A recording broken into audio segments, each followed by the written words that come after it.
Good day, Mission Possible Podcast Nation. I'm your host, Doug Dvorak, and I'm extremely excited to bring you inspiring stories from incredible guests. These individuals are on a mission to create remarkable possibilities that not only enhance their own lives, but also make a lasting impact on the communities around them.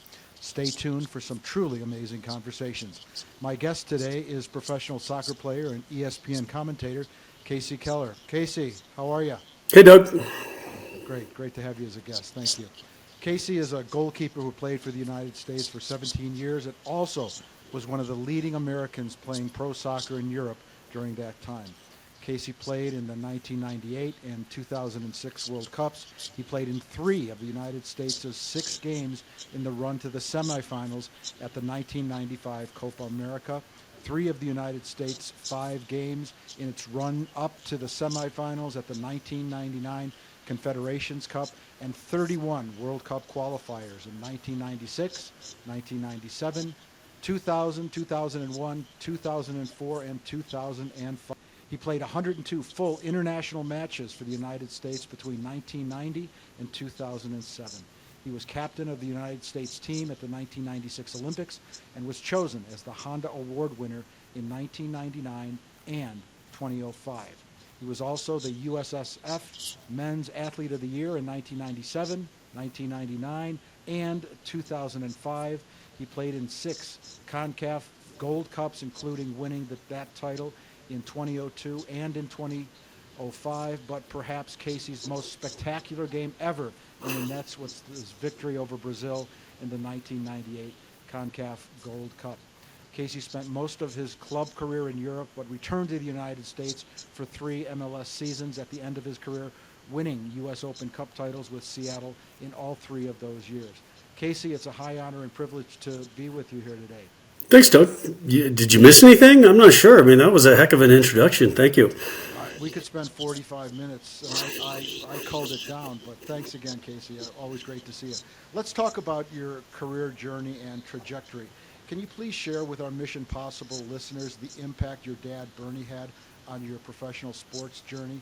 And I understand he was an elite baseball athlete and was invited to try out for the New York Yankees. Yeah, my dad, growing up in a family where sports was very important, and I spent a lot of time growing up at ball fields, mostly baseball and fast pitch fields. My dad was a very good baseball player, but he was, a top fast pitch pitcher back in the day, and would have gone on to some of the big traveling teams, but you don't really leave a farm. The farm can't kind of look after itself while you're traveling around the world playing fast pitch. So I think it's a piece that he would have probably, we've talked about it in the past where he wish he would have maybe taken some time and done it. But in the end, for me, it was, just always growing up in a competitive atmosphere, always growing up with other kids at a park somewhere, trying to form some sort of game, doing something. And in a lot of ways, I was always kind of one of the youngest that was always trying to compete with some of the older kids. And that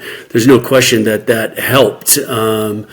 My dad pitched at Washington State. As you mentioned, he had an opportunity. He got drafted in the late rounds with the Yankees, but never really felt that he was good enough to make it work, so he never went. But he definitely instilled that competitiveness in myself. And but my dad, being like, probably a lot of men of his age, didn't grow up with soccer, didn't grow up with that part of it. And so it was probably something that he felt frustrated in as I became more and more successful in a sport that he really couldn't maybe help me with or even kind of understand at the level that he did with the more traditional American sports. Where I do give him an absolute ton of credit was the amount of time that I spent in the yard, catching a football, catching a baseball, hitting a baseball, shooting hoops, all kinds of different stuff on that side of it. So just, that help in making me just a very well-rounded athlete. I remember having a conversation with my dad when I was about 14, and I had given up the other sports to really concentrate on becoming a soccer player. And he didn't really understand, the decision that I was making. Because I remember he asked me, he said, you're giving up sports to concentrate on a sport that doesn't have a pro league in our own country. At this stage, the NASL had folded, MLS hadn't started yet. And, the hubris of youth, where I said, "Oh, Dad, don't worry. My plan is to, get a full ride scholarship and then go to Europe, and preferably play in England." And it wasn't until later that I realized that no American had actually done that yet. And there I was telling my dad at 14 that was just the route that I was going to take, when no American had done that. And so I can understand now, being a father, and if my child had come to me and told me that they were going to do something that basically no American had ever done before, I would be a little bit skeptical as well. And but the support was there. My parents were divorced, but they were both in different ways, extremely supportive of the decisions that I made. But then it really wasn't until my first full season at Millwall in the English Championship that my father understood the decisions I'd made, and came and watched from the stands, the atmosphere and the commitment and the passion, that he's like, I get the decision that you made. So you're growing up on a egg farm. What impact did that, getting up early, chores, did that impact your soccer career, your goal setting? That's not like working at Starbucks. No, I think the first impact it was that it did not make me a morning person. I think that was probably the first impact that it did. But I think there was a funny story that when I signed for the Sounders later in my career, I was Drew Carey being one of the owners, we were having a conversation one time when I first signed, before the Sounders got kicked off, and he had read something that I had said in an interview one time, and it kind of took a little bit of a life of its own on the internet, as sometimes those things do. But we were talking about growing up on the farm and work ethic and whatnot, and I basically said, the thing about growing up on a farm is, what are you going to do? Let the cows starve? It doesn't matter how you're feeling, if you've got a cold, if you've got the flu, you have to get out of bed and go do it, because nobody else is going to do it. And I think I always just kind of grew up with that mentality of, there's no excuses. There's nobody else is going to do it for you. Just get out there and give yourself the best opportunity to succeed. And guess what? You're not going to succeed by staying in bed. You're going to succeed by going out there when you're not feeling 100% and proving that you can still get the job done. So, I think that was one of the things that I really, really picked up from farm life and from my dad is that understanding that if you live on a farm, there's 25 hours of work in every 24-hour day, and there's always something that can be done, and you have to, of course you can't work 25 hours, so you have to triage what you're doing, and sometimes, though, that's the same if you want to become a pro athlete. You're always understanding that it's a 24-hour, 7-day, 12 months job. It's not just when I get to the training field, when I get to match day. No, it's all about the preparation, and it's all about the work you've put in from day one. Let's talk about your soccer beginnings. What sparked your passion for soccer, and when did you realize you could make a career of it? I think like any other kid, I just kind of watched other kids playing and just kind of went, that looks like fun. And I said something to my mom, and she found a team for me to play on. I was telling this story, and I was speaking at an event in my hometown, and it kind of struck me, and I can't believe that I never really picked up on it before, kind of growing up. I had a very dark beginning to my youth soccer career. So that first team that I ended up playing on, it was a team that was a year older than me, but it was still some kids that I went to school with and then consistently went to school with throughout my high school career. So some good friends, and like most youth teams, it's usually one of the parents that sponsors the team, right? And so this team in particular was sponsored by a friend of mine whose parents owned the local funeral home and cemetery, and that was Woodlawn Funeral Home and Cemetery, and we were the Woodlawn Diggers. That was our that was my team, my first ever youth soccer team. And then the next year, when I kind of signed up on time, I ended up playing with a group of friends of mine from, that I really, kind of day in and day out, my main group of friends. And again, another friend's dad sponsored that, and he owned a local butcher shop. But it wasn't until 30 years later where you really realized kind of how dark that got. Because their last name was Ridgway. And my friend's uncle was, yes, Gary Ridgway, the Green River Killer.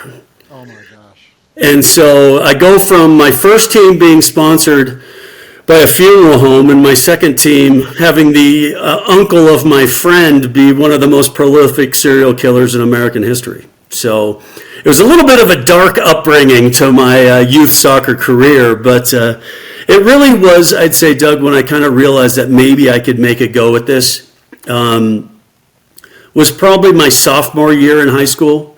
Started making, youth national teams, started getting, full ride scholarship offers to, Division I schools because they thought I was a senior and not a sophomore.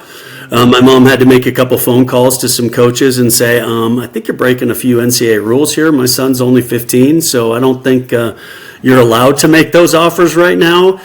And that was when I kind of said, what, first and foremost, my goal was to get my education paid for. And then second of all was, let's position myself to give myself the best opportunity to have a go in Europe.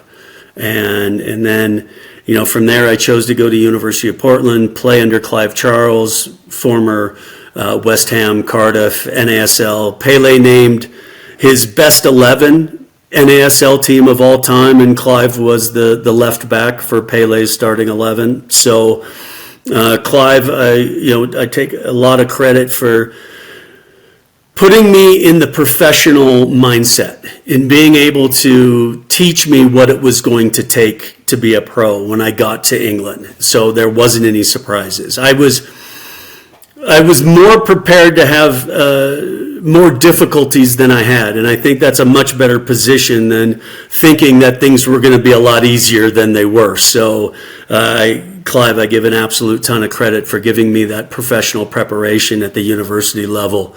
And so that was probably the starting point, was probably from that sophomore year through my college days. And then what was really cool kind of about through that process was I played up on one Youth World Cup in '87. So I was underaged. I was the backup goalkeeper for that tournament. '89 was my age group's Youth World Cup. It was the best ever finish of a U.S. team.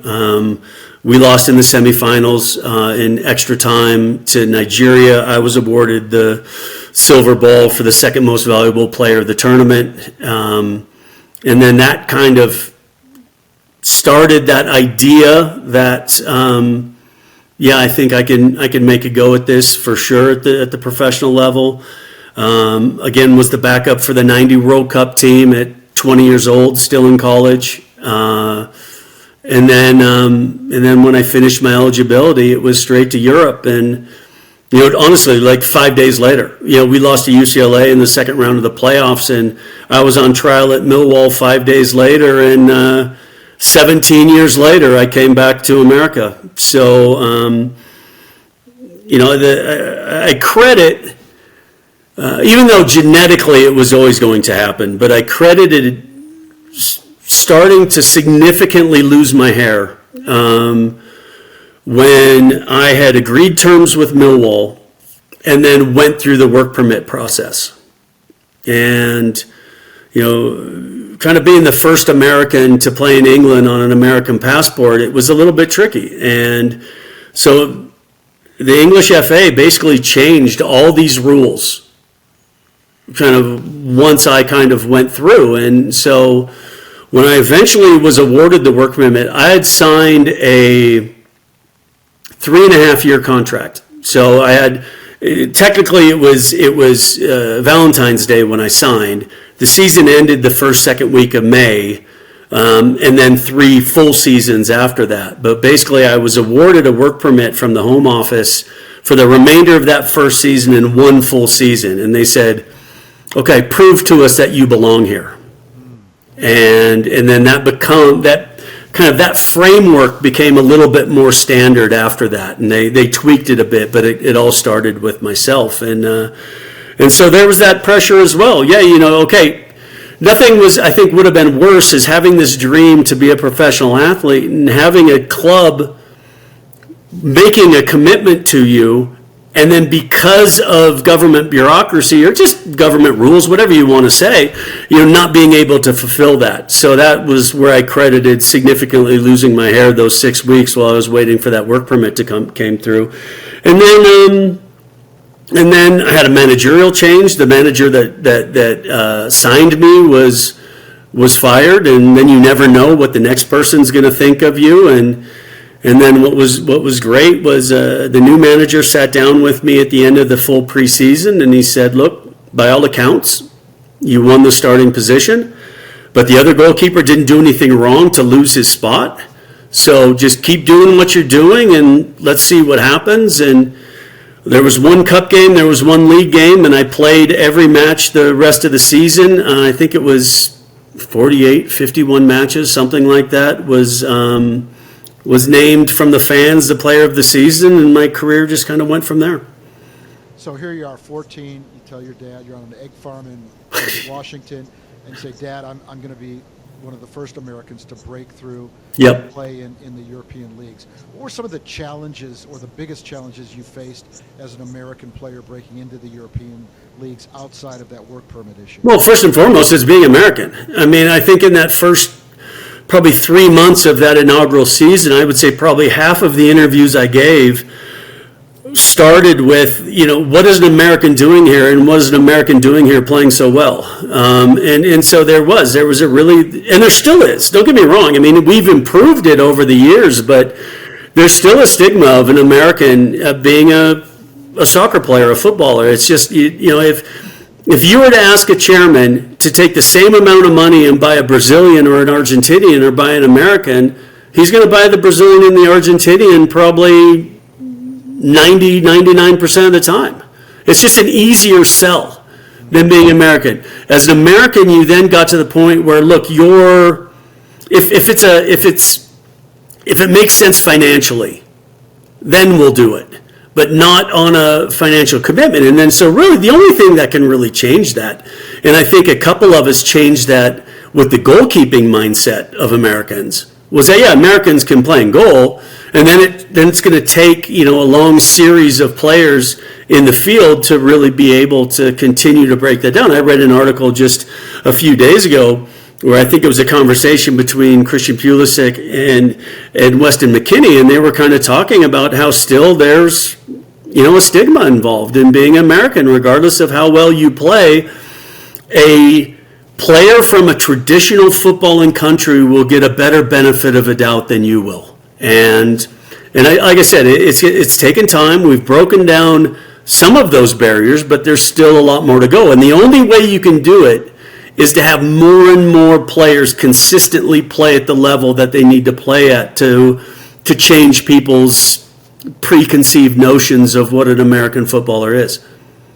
Kasey, you amazed me with some data points relative to soccer's popularity worldwide and the Super Bowl. Can you unpack for our listeners sort of the scale and size of global soccer as it relates to, the Super Bowl? Those numbers just blew me away. Well, I think one of the big reasons why ESPN made such a bid for La Liga, for the Spanish league, was because they were looking at the worldwide viewing numbers. And so, for example, an average Super Bowl, gets probably around 150 to 200 million, usually about 150, 175 million in America, based on, what teams are in the Super Bowl. And then another 30 to 50 million worldwide to watch. And I'm pretty sure the average league match between Real Madrid and Barcelona gets about 600 million worldwide. And World Cup final will get 1.5, 2 billion maybe watching a World Cup final. So yes, there, and look, Doug, there's a reason why the NFL is trying to push matches in Europe and South America and stuff like that, because they know, for the most part, the rest of the world doesn't watch American sports. When you live in Europe as long as I did, you understand kind of the European mentality towards American sports. And basically what they say is, to Americans, is you invent a sport, you're the only ones who play it, and call yourselves world champions. And so I think it's one of the things, too, why America has been a little bit slow to maybe embrace soccer as much as they have, because we truly have to compete with the rest of the world, and we're behind. America doesn't like to be behind on anything. We like to be at the forefront of everything, and it's difficult for us to have to share that with the rest of the world. And so I think that's a reason. I was speaking at a data analytics conference, and I'm not a huge into data analytics. I understand the need for it, but I don't think it's everything. I think the eye test for someone that has the experience is still better than an algorithm. But there's a big piece of it, and this little piece of this conference that our subject matter was on is, why do we have 310, 320 million people in our country that we know of, and how come we haven't developed a Messi or a Ronaldo or of that world caliber? And I said, well, I'm going to give you some numbers. I'm going to say 1885. That's the year that this club I played for was founded. 1886 was the year this club I played for was founded. Okay, let's move to Germany. 1900, the year that club I played for was founded. And we have to accept that we're playing catch up. It'd be no different than Germany saying, we're going to start our own American Football League, and in 30 years, we expect to be just as good as the NFL. It just doesn't work that way. Now, what you are starting to see, particularly in basketball, is you're starting to see a level of foreign player that is significantly competing with the American player. And I said, and you're starting to see a little bit of pushback. You're starting to see some American players starting to get a little bit frustrated that just by saying you're American no longer means you're now going to be the star of your team. And that wasn't the case, for the majority of life in that sport. And, it's kind of the reverse of what we've had to do. We've had to fight our way into an arena that already has, a preconceived notion that we're not supposed to be good at this sport. Interesting. Let's transition, Kasey, to some of your professional memorable matches. Is there one game that stands out at the pinnacle of your career, and what made it special? Well, the Brazil match is hard to beat. You're talking about a FIFA-sponsored event. It's not a friendly. It's a competitive match. You're playing against the past World Cup winners, with the past leading goal scorer of the tournament in Romario. And it basically became the only time that the U.S. has ever beat Brazil to this date, and that was in 1998. And and then there's two things to that, right? Because a lot of times when a goalkeeper has a great game, he's so busy that he usually ends up losing 2-0. Great game, should have been 5 or 6 if you hadn't had a great game. But it's those games that you can truly influence a match and win. And so, I was able to come up with a string of saves throughout the match. Preki was able to score a great goal, and we held on and had a remarkable victory. And, Romario, who was that leading goal scorer, former Golden Boot winner from a World Cup, his comments after the match were basically that it was the best, goalkeeping performance he'd ever seen his whole life. And when you have, those kind of accolades from those kind of players against arguably the best team in the world, it's hard in a FIFA event, not a friendly. Those are hard to beat. Yeah, that's my favorite Kasey Keller reel to watch, is that game when you're in goal against Brazil. Let's talk about leadership. As a goalkeeper, you're often seen as a leader on the field. Yep. How did you approach that role? I think it's on a sliding scale, right? when you first kind of break in, obviously you don't have the persona that you have later in your career. So, you're kind of leading by example. You're leading by just doing things the right way, day in and day out in training, matches. You're learning all the time. You're listening to the right people. And then as that scale shifts and you're now in your late 20s and your early 30s and you've got a lot more experience than a lot of other players you're playing with, then it looks upon you to then be that leader. And I've always felt that it has to start with example. You can't be a leader and be kind of a detriment in training, in off the field. You basically have to lead by example, that you're doing things the right way, both on and off the pitch. That's the way I always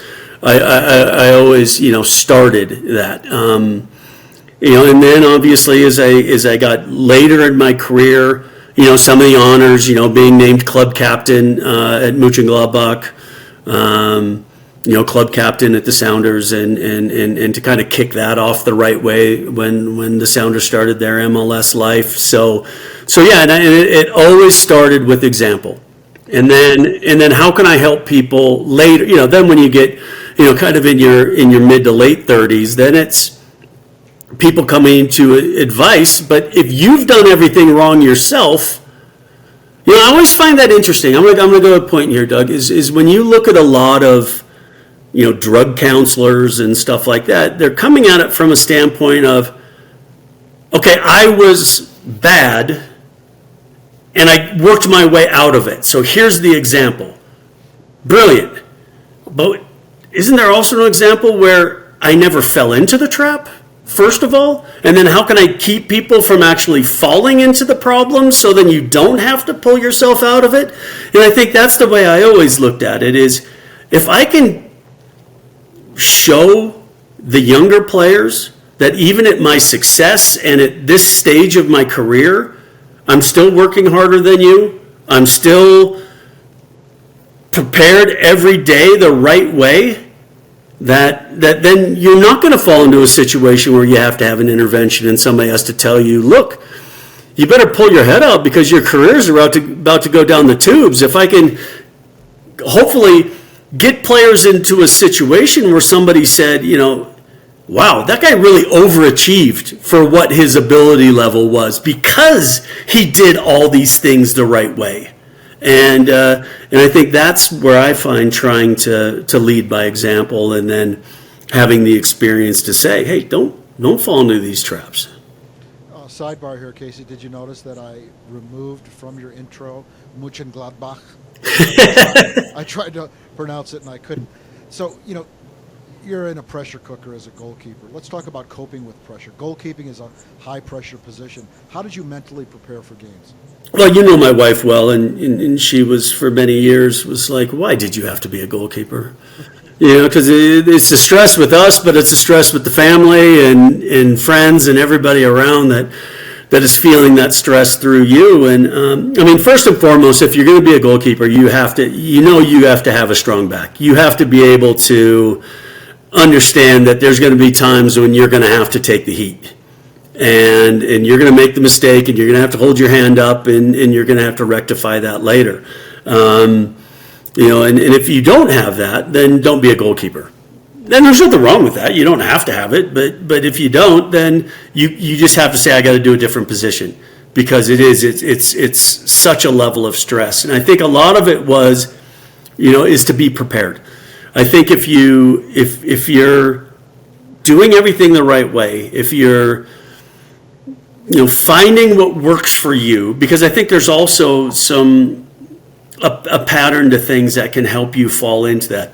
Look, I had good sports psychologists as well that I fell upon and worked on different mechanisms from visualization and different things like that, which helped. But in the end, I think it's really that it's finding that level of consistency both on and off the pitch. If you're getting the right training, if you're getting the right diet, if you're getting the right sleep, if you're getting the right personal relationships, that you're not dealing with a lot of drama in your life that then you're carrying on to the training field and into the stadium, it's got to help. And I was very fortunate that I had and have a great relationship family-wise, and I didn't have to deal with a lot of drama off the field, and it helped me keep drama-free on the field.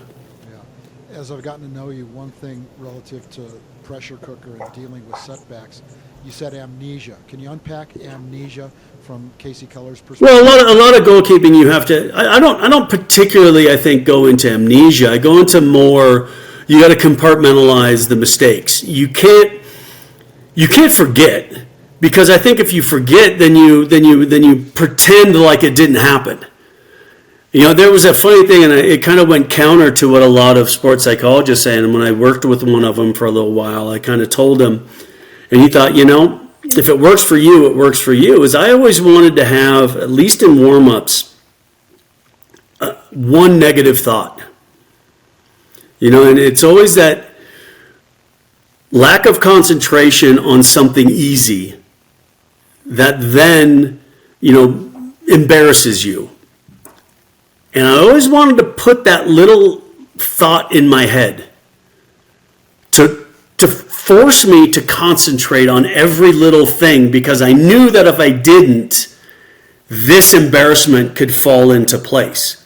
Now, what's amazing, Doug, is in my 600 match professional career, my 100 plus matches with the national team, I remember the 3 or 4 really, really big mistakes more than I remember, some of the really big saves that I made at key points. There's still obviously some big saves that I remember at key points, but you still remember those moments that you think, wow, that was pretty stupid. Where I was very fortunate that those mistakes didn't really happen in games that had massive influence throughout a season, throughout a World Cup qualifying, a World Cup match. They didn't have huge ramifications. A couple of those mistakes also, my team were able to bail me out by getting an extra goal, maybe getting a point or all 3 points, which also helps when you make that big mistake but your team still wins the match. Much easier than making that big mistake and your team getting kicked out of a cup competition or not qualifying for a World Cup or something like that. So that's the other side where I was very fortunate. Let's look at the broader perspective. Soccer in the U.S. How have you seen soccer evolve in the U.S. since your playing days? Oh, significantly growing. I mean, I think when we went to the World Cup in 1990, I think we had basically 2 reporters and maybe 1,000 people coming from America. We travel deep now. We go with, I remember one of the most memorable games in my career was when we drew with Italy in Kaiserslautern in 2006. And then Italy went on to, win the World Cup. With Ramstein Air Force Base in the area, there's a huge American contingent, but it was one of the first times that I really remember being out of the United States and really having, let's say it's a 40,000 seat stadium. I can't remember what Kaiserslautern holds, but 20,000 people rooting for Italy and 20,000 people rooting for America. Where I've played more matches against Mexico in LA, where it was in the LA Coliseum with 80,000 people and being 79,000 rooting for Mexico and 1,000 people rooting for America. So when you could then be in Germany against Italy and having the support that we had, it showed you that the level of interest has grown exponentially. But the hardest part that MLS is going to have going forward is not only are you in competition with established American sports, you're in competition with the biggest leagues in the world that have been established since the 1880s, and to think that you can just crack that is a tough ask. And I like what MLS has done. They've gotten people into the stadiums. They're stable. They're not going anywhere. We've seen multiple leagues in America not be able to make it, folded after a few years. So MLS is stable. It's just The hard part is finding where you fit in the world echelon, and then having the ego of the United States of America to understand that how hard it's going to be to find your place in the leagues that have, very similar TV contracts to the NFL, the NBA, and then try to compete with that. Let's talk about legacy. How do you hope to be remembered in the soccer world? Oh, I think kind of just one of the guys that really got things going, kind of got that established, that players can go play in the top leagues in the world. They can play against the best players and be competitive and be respected and, break down some of those stereotypes that are still there but are slowly eroding. And, I was doing a speaking engagement with a friend of mine, Arlo White, who is now one of the main commentators for Live Golf. And we're doing this speaking engagement, and he said something that I never really realized is, that I was the first American to play in La Liga in Spain, in the top flight in Spain. And he said, let's put that in perspective. He said 12 Americans have walked on the moon before he played in La Liga. So if you were a young kid growing up, you had a much better chance of walking on the moon than you did playing in La Liga. And those are those little things that that people could say that, somebody had to get this thing started. And I'm proud that I was, dumb enough as a 14-year-old kid on an egg farm in Olympia, Washington, to tell my dad that I'm going to go do something that nobody had really done before. That's really cool. Let's talk about Kasey Keller's unseen moments. What's a behind-the-scenes moment from your career that fans would be surprised to hear about? Oof. I think what people don't really understand is kind of the life of when it's one thing if you're in the NBA or the NFL or an American sport and you're going to be traded. I'm going to LA, or I'm going to New York, I'm going to go to Texas, or I'm going to go, I'm going to Cleveland, but we're going to have a great time, we're going to do whatever. I remember, that support where, I was wanting to leave Tottenham, and it was right before the January transfer window, and some interest had been coming from a couple teams. And I remember the kids were at a birthday party at a swimming pool, and I was waiting for a phone call, and I saw my phone rang, and I saw this country code, and I knew who it was from. And I basically went out for about 15 minutes, spoke to this man, and came back and basically told my wife that, okay, we're moving to Germany. And to have that support, to be able to know that there was no, I'm not doing it. It was just like, well, okay, because by the way, Doug, I wasn't prepping the house to sell. I wasn't having to pack up. I had to go play. And so to have that support system behind you, to be able to know that, okay, we're going to move to this country, we're going to move to that country, we're going to do that, and we're going to go have a great experience, and then to this day, I miss the Autobahn every day. Every day I miss the Autobahn, and so, but to have that experience and to have the support to be able to do it without even having to think about it. Those are those little things behind the scenes that I think the average person doesn't really realize that goes on. Look, don't get me wrong. Also, the idea that if you have a bad day at work, 100 million people know about it.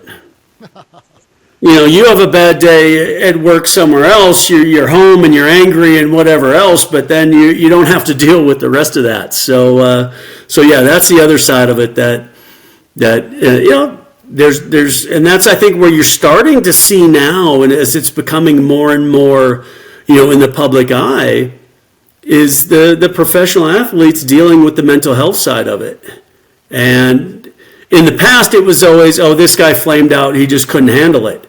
Now you're starting to see it in real time, where where guys are maybe being a little bit more public with that side of the game, because it's high risk, it's high reward, but you don't understand that that it's also very, very public. That every little mistake is going to be replayed in countries all over the world. Yeah. Kasey, if you could go back and give your advice to your younger self before starting your professional soccer career, what would you tell him? Don't be a goalkeeper. For sure. I mean, what a horrible position. To deal with that horrible stress and everything that went along with it. And yeah, in hindsight, yeah, great, no problem. I got through it. But that young self, you're just kind of like, oh, why do you want to do that? So did you have the ability and desire to play another position other than goalkeeper? No, not in soccer. No, not at that level. Yeah, I was a very good athlete. I mean, I didn't get timed until since my junior year, but I was a high 4'6", 40 guy. I could easily dunk basketballs and stuff like that. So I had the athleticism. 4'6", 40. Yeah. I just was watching a Bo. Like a 4'6'8", 4'6'9", not a high 4'6". Bo ran a 4'3", so you're a hell of a. Well, yes, I mean that's a whole nother level there, Yeah, but still 4'6". yeah, I was and so yeah, I had a lot of athletic gifts, and again, there's another genetics definitely helped, but yeah, when you get into more skilled positions, it's difficult. And I'd found that I was very successful at a certain thing, and I think most people gravitate toward what they're successful at. And I think in the end, what would have been probably a different direction, is what I could have done in American football. Basically, and linebacker, tight end, things like that. That would have been interesting to see if I had gone down that route. Interesting. So let's talk about, professional athletes, their athletic career ends, and then what? So your professional soccer career ends, and then for the last 12 years, you've been a ESPN commentator. How was that transition? Because some professional athletes implode. Well, the first and foremost, they implode because they don't know what they're going to do. And I was pretty fortunate that a lot of times what happens is the media has a pretty good idea who gives good interviews, who does different things, if they have an opportunity to be able to segue into a life kind of in front of the camera. And I don't know if it's necessarily you'd call it a tryout, but I did an episode. I did some stuff for Fox and I did some stuff for ESPN. ESPN famously has what they call the car wash, and you go out. Let me ask you this. Yeah. Because they invited you, or yes, correct. No, they invited you. You weren't. Were you thinking after pro soccer, I want to be a commentator? I was thinking that I didn't know what I wanted to do. Now, what I was thinking was on the broadcast side, it gives you a little bit more stability in kind of where you moved, or at least in kind of where I was looking. I had pretty quickly after I had retired, I had agreed to do the Sounders local broadcast in Seattle. Mm-hmm. And then I was approached by Fox and ESPN if I would be interested in doing more national stuff. And so I went out, went down to LA, talked to the people at Fox. I went out to Connecticut and did what famously is called the car wash, where they put you through all the different scenarios. You call a game, you do like a Sports Center hit, you do some other media work, and they kind of see if there's something there that they can work with. And so in the end, ESPN made more sense for me at that time, and then it just worked out. And you learn. I had some great producers early on. I had some great bosses that kind of guided me in the right direction, and it's been a lot of fun. Excellent. One last question before the rapid fire round. Mission Possible. What does Mission Possible mindset mean to you that you'd like to share with our listeners? Well, I think it's trying to figure out, first and foremost, I think, and it's in the phrase possible, where I told you I ran a 4.68 40, right? But if my dream was to win the Olympic gold medal in the 100-meter, it was never going to happen. That was impossible. So I think if you instantly put yourself in a position that's impossible for you to succeed, you've already countered whatever you could possibly do. So I think you have to, first of all, be realistic. Because whenever I hear somebody say, you can do whatever you want, no, you can't. You can do something really cool in life, and you can do something that you really enjoy doing, and you can be very successful in something. But you can't do anything you want. And so I think first and foremost in Mission Possible is find out what's possible. If you don't find that out first, then you're lost before you even get started. Then I think you have to give yourself the best opportunity possible to succeed. If you think that you can do something halfway, if you think you can not be prepared, if you think you can not put maximum effort in and be as successful as possible, then you're fooling yourself already and you've already failed. So I think the combination, figuring out what's possible and then giving yourself the best opportunity possible to succeed. I love it. Now, rapid fire round. Favorite save? What's the save you're most proud of? Favorite save? Yep. There's a triple save against Romario in that 98 game. There was also another one, my first season at Rayo. We're playing Barcelona at home, and in the 90th minute, I saved a penalty from Figo right before we went into the winter break, and that was kind of cool. Cool. Dream team, if you could choose one defender and one Oh, striker geez. to have on your team, who would they be? That's impossible. We can skip it? Yeah, I mean, I was so fortunate to play with so many guys, play with so many friends, in different positions, in different areas. It would be a disservice to name one. That's reasonable. Toughest stadium. Which stadium had the most intimidating atmosphere? Fortunately for me, the toughest stadium is Millwall. Really? Yeah, and luckily Millwall were my fans, and I had them behind me for 4 years. And yeah, you don't want to go with the Den. The Den, you're going to get ground up if you're not ready for that one. Okay. Goalkeeping hero. Who was your biggest inspiration as a goalkeeper growing up? My biggest inspiration, probably from afar, was probably Peter Shilton, the English goalkeeper, and then a little bit of Northern Ireland goalkeeper Pat Jennings, and then Peter Shilton's from Leicester, so when I played for Leicester, I got to know Peter socially, not close, but close enough, and then when I was at Spurs, Pat Jennings came and trained, was one of the goalkeeping coaches once a week. So to be able to kind of have those relationships with those guys that you saw from afar as a young kid, when you didn't have a lot of access to soccer back in the day, and then for them to become, friends was pretty cool.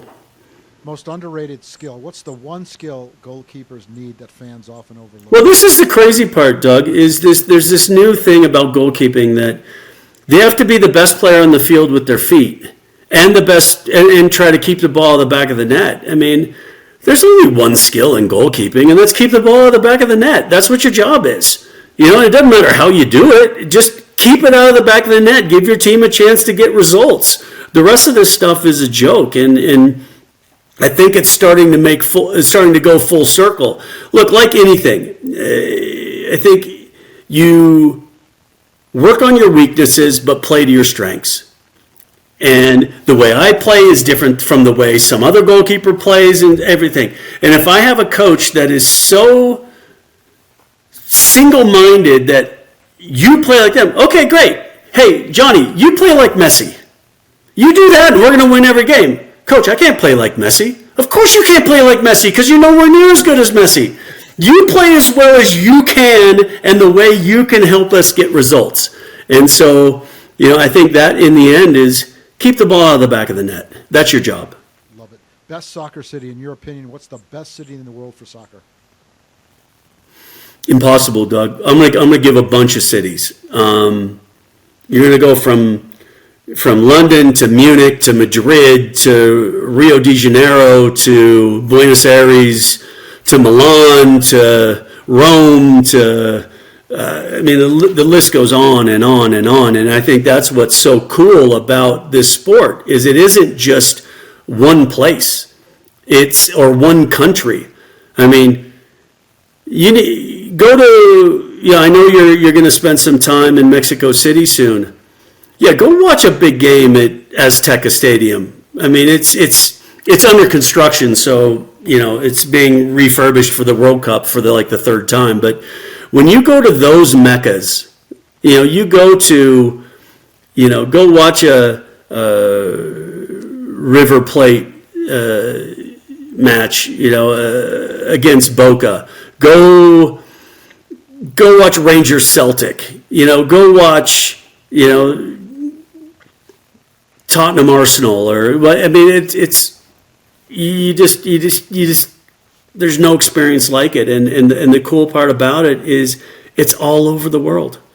There's those great matchups all over the world that every fan, everyone is saying, this is the match. You come to a Millwall West Ham game, you're like, oh my God, this is crazy. And so yeah, it's pretty impressive. Cool. 2 questions left. Kasey's bucket list. What's one thing you still want to achieve, either personally or professionally? Achieve. Or do? I think what I was very, very fortunate to do was, and not many players have that opportunity, is to retire in their own terms. And you never know if you make the right decision until after the fact. And how many players have you seen come back from retirement or vice versa, be like, oh God, I should have retired last year. And I think that's kind of the next step. You mentioned that I've been broadcasting for 12 years and I really enjoy doing it. And I hope that I make the right decision with that as well. That when it's time to truly retire, that it's the right time. Unlike the Eagles and Elton John that have retired 13 times. Last question, post-game snack. What was your go-to meal after a match? It was really funny as you got, kind of in England, or in the early days, it would be like somebody would order from a fish and chip and you'd get a fish and chip or a chicken and chip that would show up, maybe like a pie or something. And then it got to the point where you were on the coaches where you actually had kind of like a waiter, and they had different meals that would come, and that was kind of cool. Nothing necessarily specific. I think it was just kind of it wasn't exactly the most healthy. I think it was more just get some calories back in your body and be comfortable and go from there. So, I mean, in all honesty, Doug, you can't really beat a good slice of pizza after a match. but the same thing, if it's chicken fingers, like I said, if it's a fish and chip, it didn't really matter. It was just kind of, because at least the older I got, the less I ate before matches. And so usually then by the time the match was over, it was kind of nice to eat whatever. Excellent. Well, my guest has been Kasey Keller, former professional soccer player and current ESPN commentator. Kasey, thank you for your time. It's been a high honor and privilege. Always great to have you on a podcast with our Mission Possible community. Check us out at missionpossible.biz. Carpe Socem. Thanks, Doug.